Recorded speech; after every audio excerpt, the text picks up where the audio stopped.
සුබ දවසක් ඔයාලට. ඉතින් අද පුංචි පැටව දෙන්නත් එක්ක මම ආවේ වැක්සින් දෙන්න යාලට. ඉතින් පුතාට මාස 4 එන්නත දෙන්න තියෙනවා. ඒ වගේම දුවට නියුමෝනියා දෙවන මාත්‍රාව. ඉතින් පුතාට මුලින්ම මේ විදියට රොටා එන්නත දුන්නා. ඊපස්සේ මාස 4 එන්නතයි නියුමෝනියා එන්නතයි කකුල් දෙකට දුන්නා. ඉතින් පුතාට මාස 2දිත් පොඩ්ඩක් උණ ආවා. 4දිත් උණ ආවා. මේක සාමාන්‍ය නියුමෝනියා එන්නත හින්දා තමයි උණ එන්නේ ගොඩක් දුරට. මොකද දුවට මම යුරෝප් වැක්සින් ටික දුන්නේ පුංචි කාලේ ඉඳන්ම. එයාට උණ ආවේ නැහැ. මාස 2දී චුට්ටක් ඇඟ රත් වුණ අයරෙන්ට උණ කියන එක ආවෙම නැහැ වැක්සින් දීලා ගෙදර ආවට පස්සේ. ඉතින් ඒවා නිපදවන්නේ නවීන තාක්ෂණයත් එක්ක නිසා ගොඩාක් දුරට සංකූලතාවම වෙන ලෙස ඒවා නිපදවලා තියෙන්නේ.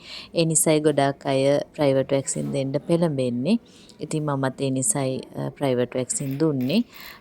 නමුත් මේ සැරේක හාත්පසින්ම වෙනස්. මොකද පුතාට නියුමෝනියා ඩෝස් එක ගිය නිසා 2 4දී එයාට උණ ආවා. ඉතින් ආයෙ මට දෙන්න තියෙන 6 වැක්සින් එකත් එක්ක නියුමෝනියා අන්තිම ඩෝස් එක. ඉතින් මේ විදිහට පුතාගේ මාස 4 වැක්සින් එකත් එක්කම නියුමෝනියා එකක් දීලා ඉවර වුණා.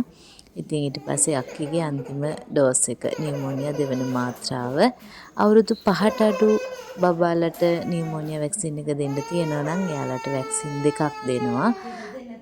ඉතින් මල්ලි නම් කටුව වදිනකොට අඬන්න පටන් ගත්තේ. අක්කි නම් ඉතින් ලෑස්ති වෙන වෙලාවෙ ඉඳන් ඉවර වෙනකොලොත් ඉවර වෙලා ටික වෙලාවක් යනකොලොත් එයා ඉතින් කෑ ගහලා අඬන්න පටන් ගත්තා. එයාට දැන් තේරෙනවනේ ඉතින්.